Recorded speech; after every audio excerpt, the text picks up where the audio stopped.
That, then, which mystically is called the fall of man, does not mean, as commonly supposed, the lapse, through a specific act, of particular individuals from a state of original perfection, nor, as sometimes supposed, a change from a fluidic to a material condition. It means such an inversion of the due relations between the soul and the body of a personality already both spiritual and material, as involves a transference of the central will of the system concerned, from the soul, which is its proper seat, to the body, and the consequent subjection of the soul to the body, and liability of the individual to sin, disease, and all other evils which result from the limitations of matter. That, therefore, which mystically is called the redemption, and which is the converse of the fall, does not mean, as commonly supposed, the remission or transference from the guilty to the innocent, of the penalties incurred through the fall. No penalty incurred by man ever is or can be remitted by God, since the divine justice is just. Nor for the same reason can it be borne by another, since a substitution of the innocent for the guilty would in itself be a violation of justice. Wherefore the doctrine of vicarious redemption, as ordinarily accepted, represents a total misconception of the truth, and one derogatory to the divine character. The redemption means such removal of the will of the individual system concerned from the body, and reinstatement of it in the soul, as thenceforth to secure to the soul full control over the body, and to exempt the individual from further liability to transgression. He who is redeemed cannot sin, that is, mortally.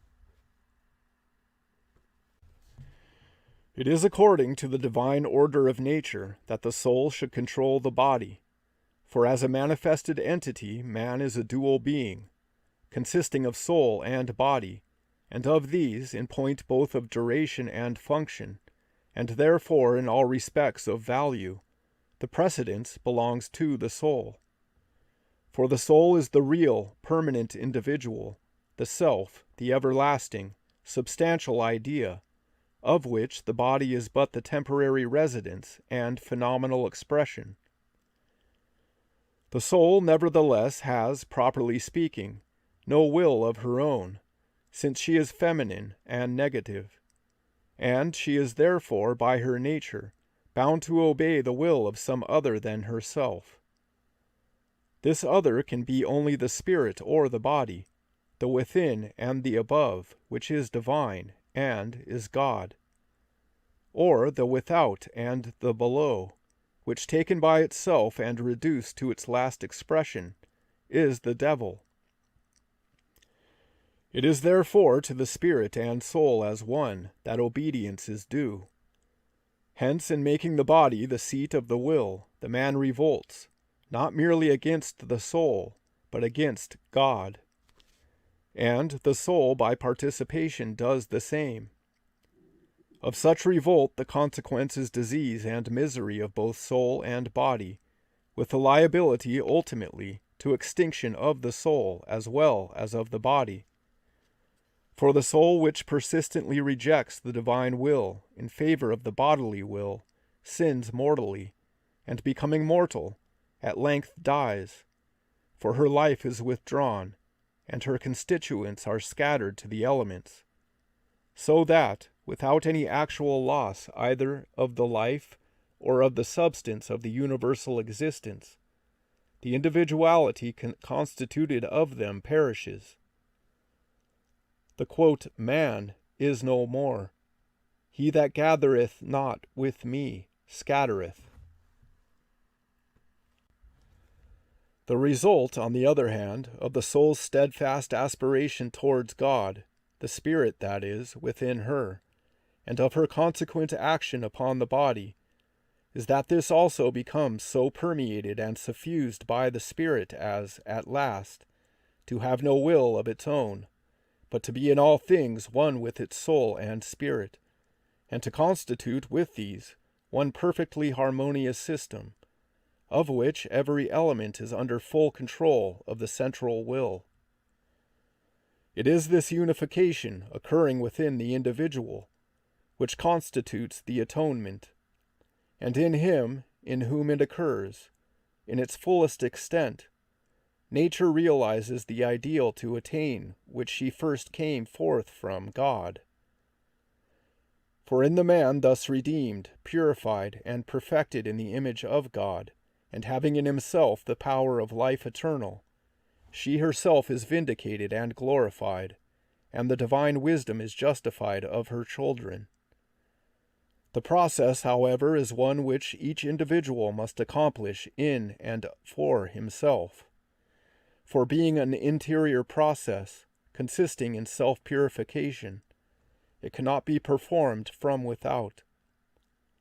That whereby perfection is attained is experience, which implies suffering. For this reason, the man who is reborn in us of, quote, water and the Spirit, our own regenerate self, the Christ Jesus and Son of Man, who in saving us is called the captain of our salvation, is said to be made perfect through suffering. This suffering must be borne by each man for himself. To deprive anyone of it by putting the consequences of his acts upon another, so far from aiding that one, would be to deprive him of his means of redemption. There are two senses in which the term fall is used, each of them having relation to an indispensable epoch in the process of the universe. The one is the fall of spirit, the other of the soul. The first occurs in the universal and concerns the macrocosm. The second occurs in the individual and concerns the microcosm. The first and general descent of spirit into matter consists in that original projection of the divine substance from pure being into the condition of existence, whereby spirit becomes matter and creation occurs. The doctrine which regards the universe as the thought of God is a true doctrine. But the universe is not therefore unsubstantial. God is real being, and that which God thinks is also God. Wherefore, in consisting of the thought of the divine mind, the universe consists of the substance of that mind, the substance, that is, of God. God's ideas, like God, are real beings, divine personages, that is, gods. Put forth by, and in a sense divided from, God, in order to accomplish God's purposes, these become messengers of God, that is, angels. And of them, those to whom is assigned a condition below that of God, a condition no longer of spirit, are called, quote, fallen angels. Wherefore, the fall of the angels denotes simply the original and cosmic descent of spirit into the condition of matter, the precipitation, that is, of the divine substance from a state of pure being into the various elements and modes which are comprised in and which constitute existence or creation. Creation is thus not, as ordinarily supposed, a making out of that which is not, but a manifestation or putting forth, by the conversion of essence into things, of that which already is, but which subsists unmanifest.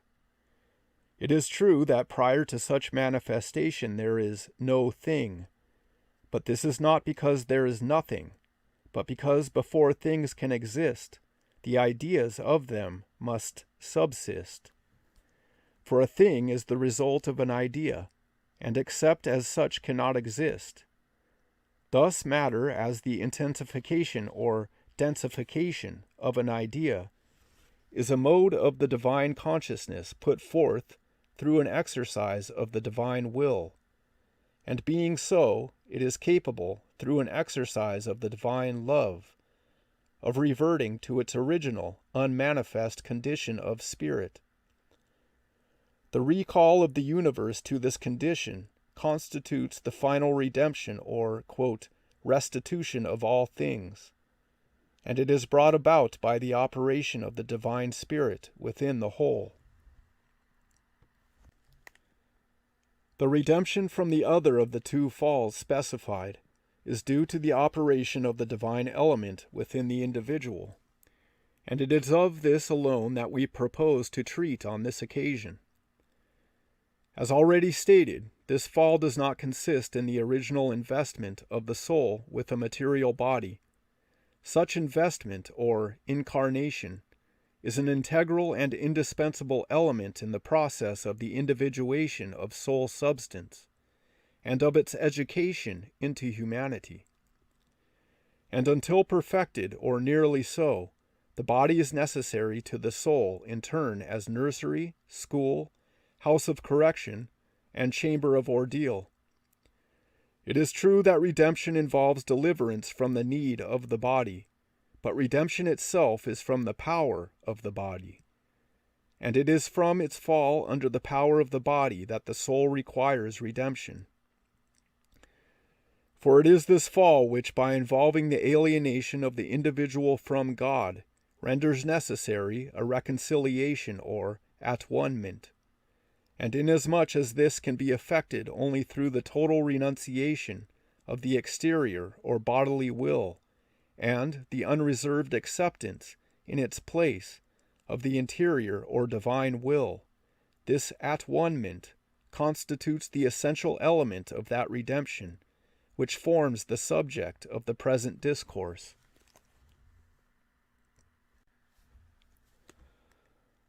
Although redemption as a whole is one, the process is manifold, and consists in a series of acts, spiritual and mental.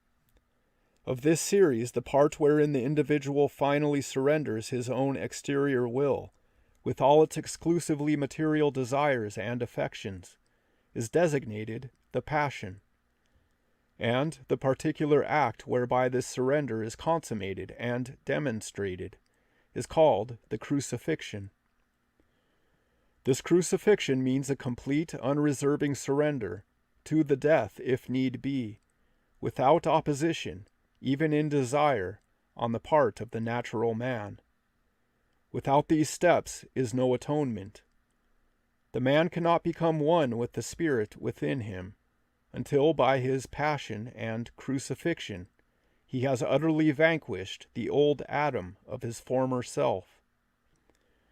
Through the atonement made by means of this self-sacrifice he becomes as one without sin, being no more liable to sin, and is qualified to enter, as his own high priest, into the Holy of Holies of his own innermost. For thus he has become of those who, being pure in heart, alone can face God.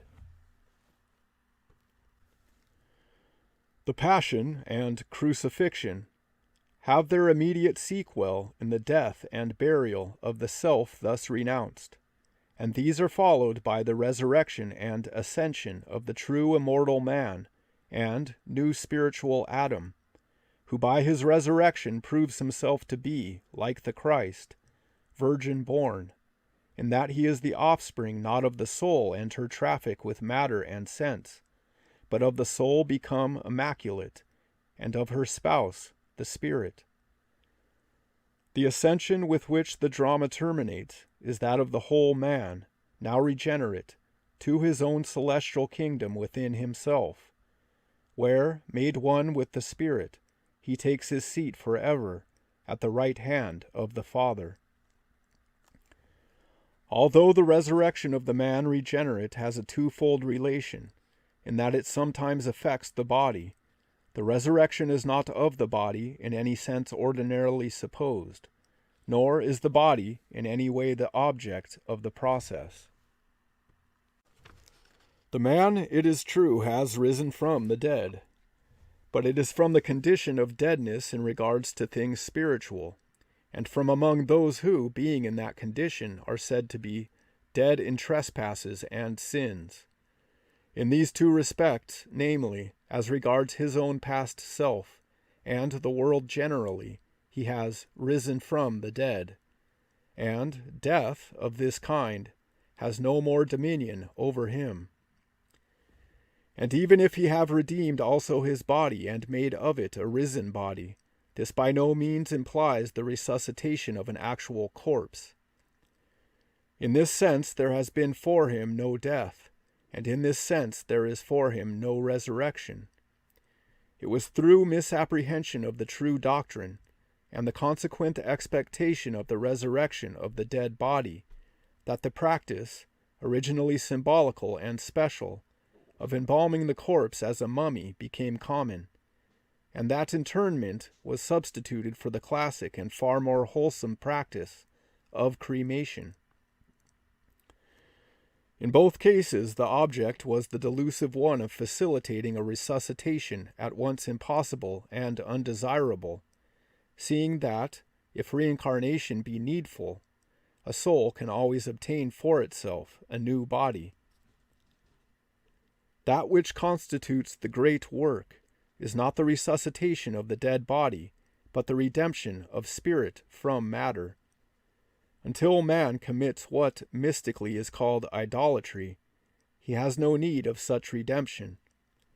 So long as he prefers the inner to the outer, and consequently polarizes towards God, the will of his soul is as the divine will, and she has, in virtue thereof, power over his body, as God has over the universe. Committing idolatry by reason of perverse will to the outer, looking back and down, that is, and preferring the form to the substance, the appearance to the reality, the phenomenon to the idea, the city of the plain to the mount of the Lord, she loses this power and becomes a pillar of salt, material and patent to sense, and hence naked. The resurrection body is altogether sublime, being woven for herself by the ascended soul out of elements transcending aught the physical corpse can yield. For it is her own unfallen substance. It is not a body raised, but a raised body. In order to obtain an adequate conception of the vastness of the interval between the conditions of man fallen and man redeemed, it will be necessary to speak yet more particularly of the man perfected and having power. Thus contrasted, the heights and depths of humanity will appear in their true extent. It is but a sketch comparatively slight, which can here be given of what they must endure, who for love of God desire God, and who by love of God finally attain to and become God, and who becoming God without ceasing to be man, become God-man, God manifest in the flesh, at once God and man. The course to this end is one and the same for all, whenever, wherever, and by whomsoever followed. For perfection is one, and all seekers after it must follow the same road. The reward and the means towards it are also one, for the gift of God is eternal life, and it is by means of God, the divine Spirit working within him, to build him up in the divine image, he meanwhile cooperating with the Spirit, that man achieves divinity. In the familiar but rarely understood terms, philosopher's stone, elixir of life, universal medicine, holy grail, and the like, is implied the supreme object of all quest. For these are but terms to denote pure spirit, and its essential correlative, a will absolutely firm and inaccessible alike to weakness from within and assault from without. Without a measure of this spirit is no understanding, and therefore no interpretation of the sacred mysteries of existence. Spiritual themselves, they can be comprehended only by those who have, nay, rather, who are spirit. For God is spirit, and they who worship God must worship in the Spirit. The attainment in himself of a pure and divine spirit is, therefore, the first object and last achievement of him who seeks to realize the loftiest ideal of which humanity is capable. He who does this is not an adept merely. The adept covets power in order to save himself only, and knowledge is for him a thing apart from love. Love saves others as well as oneself, and it is love that distinguishes the Christ, a truth implied, among other ways, in the name and character assigned in mystic legends to the favorite disciple of the Christ's. To Krishna, his Arjun; to Buddha, his Ananda; to Jesus, his John. All terms identical in meaning, and denoting the feminine and tender moiety of the divine nature. He therefore, and he alone, who possesses this spirit in quality and quantity without measure, has and is Christ. He is God's anointed, suffused and brimming with the Spirit, and having in virtue thereof the power of the dissolvent and of transmutation, in respect of the whole man. Herein lay the grand secret of that philosophy which made Hermes to be accounted the trainer of the Christs.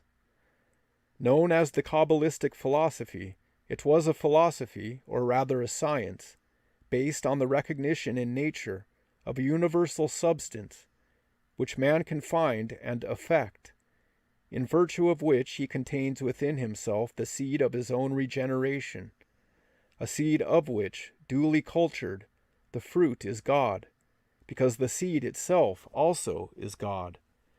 Wherefore, the Hermetic science is the science of God. Christ, then, is primarily not a person, but a principle, a process, a system of life and thought, by the observance of which man becomes purified from matter and transmuted into spirit. And he is a Christ who, in virtue of his observance of this process to its utmost extent, while yet in the body, constitutes a full manifestation of the qualities of spirit. Thus manifested, he is said to destroy the works of the devil, for he destroys that which gives preeminence to matter, and so reestablishes the kingdom of spirit, that is, of God. This, the interior part of the process of the Christ, is the essential part. Whether first or last, the spiritual being must be perfected. Without this interior perfection, nothing that is done in the body or exterior man is of any avail, save only in so far as it may minister to the essential end. The body is but an instrument, existing for the use and sake of the soul, and not for itself. And it is for the soul, and not for itself, that it must be perfected. Being but an instrument, the body cannot be an end. That which makes the body an end ends with the body, and the end of the body is corruption. Whatever is given to the body is taken from the spirit. From this it will be seen what is the true value of asceticism. Divested of its rational and spiritual motive, self-denial is worthless. Rather is it worse than worthless. It is materialistic and idolatrous, and being in this aspect a churlish refusal of God's good gifts, it impugns the bounteousness of the divine nature. The aim of all endeavor should be to bring the body into subjection to and harmony with the spirit, by refining and subliming it, and so heightening its powers as to make it sensitive and responsive to all the motions of the spirit. This it can be only when, deriving its sustenance from substances the purest and most highly solarized, such as the vegetable kingdom alone affords, it suffers all its molecules to become polarized in one and the same direction, and this the direction of the central will of the system, the Lord God of hosts, of the microcosmic man, whose mystic name is Adonai.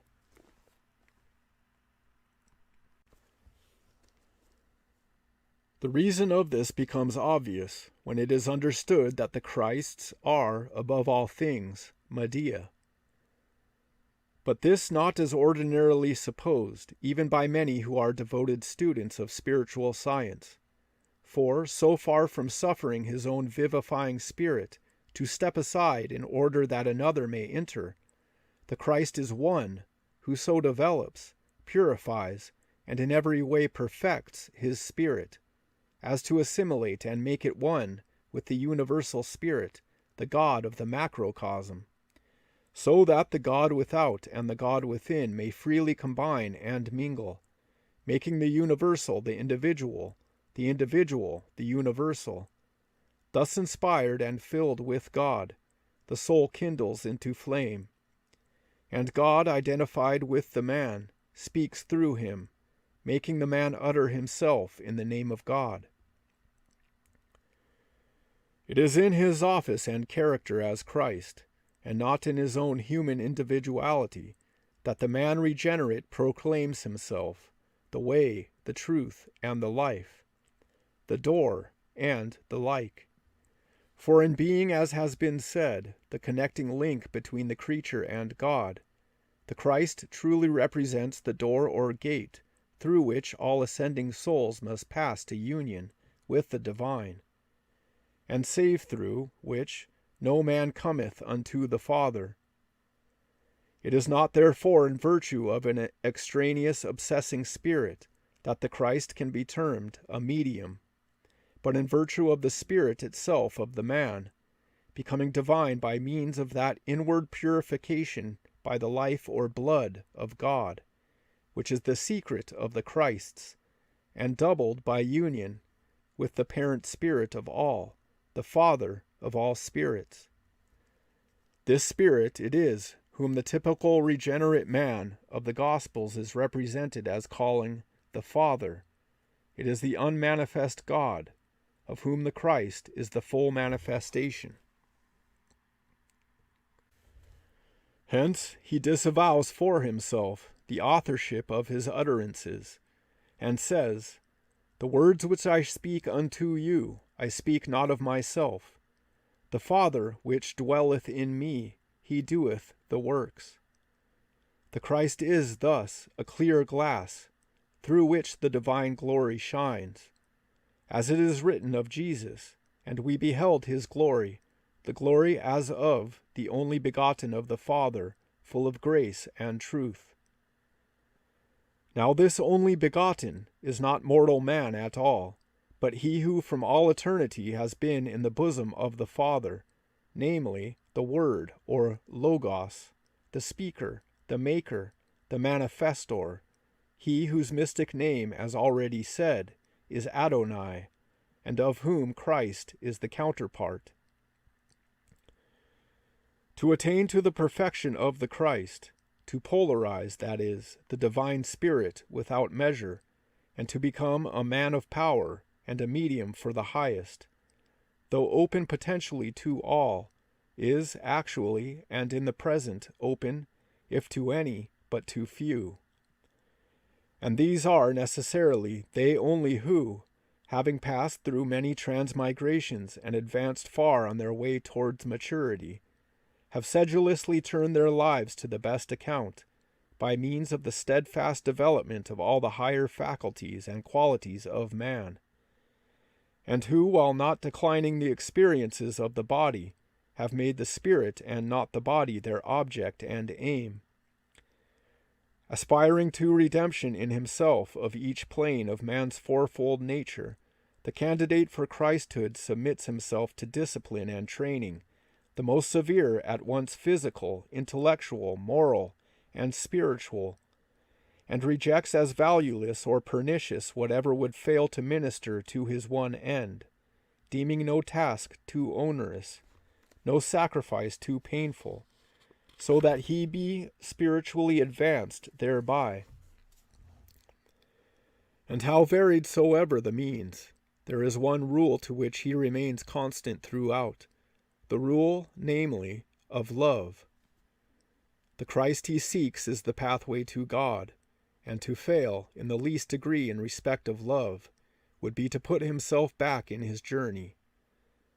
The sacrifices, therefore, in the incense of which his soul ascends, are those of his own lower nature to his own higher, and of himself for others. And life itself, it seems to him, would be too dearly bought if purchased at the expense of another, however little or mean, unless indeed of a kind irredeemably noxious, whose extinction would benefit the world. For be it remembered, though always Saviour, the Christ is sometimes also purifier, as were all his types, the heroes or men regenerate of classic story. Enacting thus, when necessary the executioner's part, he slays for no self-gratification, but in the name of the Lord. They who have trod this path of old have been many, and their deeds have formed the theme of mystical legend innumerable. Epitomizing these, we find that the chief qualifications are as follows. In order to gain power and the resurrection, a man must, first of all, be a hierarch. That is to say, he must have attained the magical age of 33 years, having been, in the mystic sense of the terms, immaculately conceived, and born of a king's daughter, baptized with water and with fire, tempted in the wilderness, crucified and buried, having borne 5 wounds on the cross. He must, moreover, have answered the riddle of the Sphinx.